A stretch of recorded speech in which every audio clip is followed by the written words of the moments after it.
We now bring you further eyewitness accounts of the disaster at the Empire State Building. The interviews will be conducted by Barry Gray of Mutual Special Features Division. It's 12:25 Eastern Wartime in New York City. This morning at about 10 o'clock, an Army bomber crashed into the tallest building in the world, the Empire State Building here in New York City. Fire Chief Walsh of New York says there are already 19 known dead, and the four-alarm fire has drawn every piece of fire apparatus to the busy scene of 5th Avenue and 34th Street in the heart of Manhattan. Official police reports say the B-25 crashed and exploded into the 78th floor of the skyscraper, and hundreds of office workers were trapped a fifth of a mile above the street level.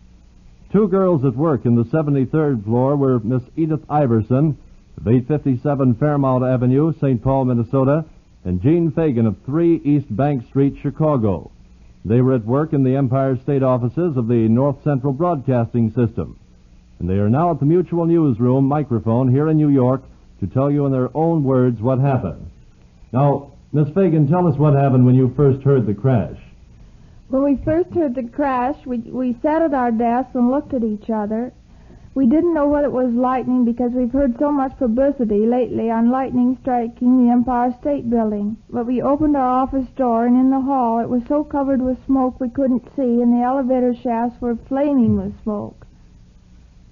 Tell us, what was your reaction, Miss Iverson? Well, I, too, thought it was lightning. We found the service stairs finally and began to walk down. There were only 2 other girls on the floor, but many people from other floors. There must have been at least 30 or 40, and they were all walking down, too.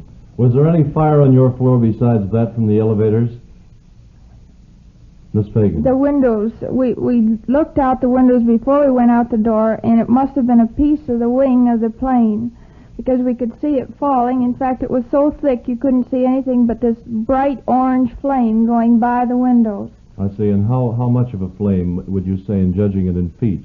Or couldn't you judge from your position? Oh, about all 5 we could feet. see was just plain just flame. a wild sheet of flame. Just going by the window. Was there any sign of panic in the building among the people you saw?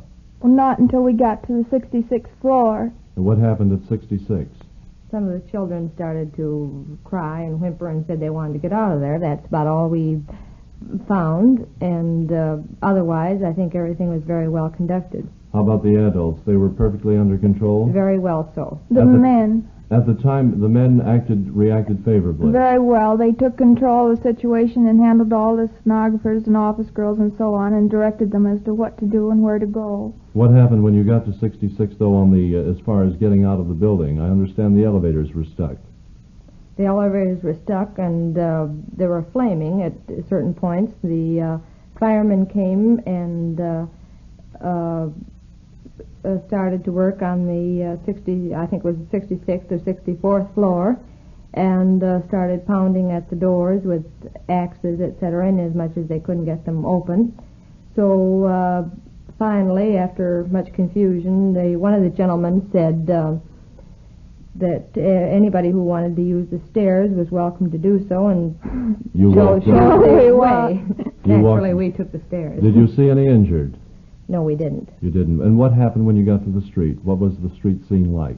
Well, it was all blocked off. The policemen were there and quietly directed us which way to go, and we got out with very little trouble. Of course, we saw the ambulances, and that panicked us all the more, but we did manage to get out and on our way. And a lot of debris in the street, of course. Yes, sir. Very much so. For a good block beyond. I see. And I understand you're from the Middle West, and your folks naturally will be worried, and you're hoping that they hear this broadcast. That's right. Well, ladies and gentlemen, you've been listening to an eyewitness account by Miss Edith Iverson of St. Paul and Jean Fagan of Chicago, Illinois, workers in the Empire State Building here in New York City, which building suffered an accident this morning when a plane crashed into it at 10 a.m. This is the Mutual Broadcasting System. Following this brief explanatory note, you will hear a re-recording of the sounds of the plane which crashed into the Empire State Building on Saturday, July 28, 1945. This recording was made in the American Society of Civil Engineers offices at 33 West 39th Street, New York City, approximately 5 blocks away from the scene of the tragedy.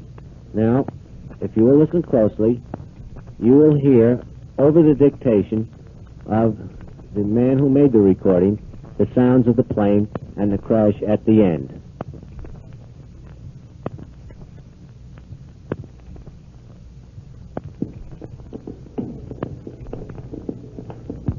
Letter to Dean Crawford, University of Michigan. Dear Dean Crawford, we are sending under budget cover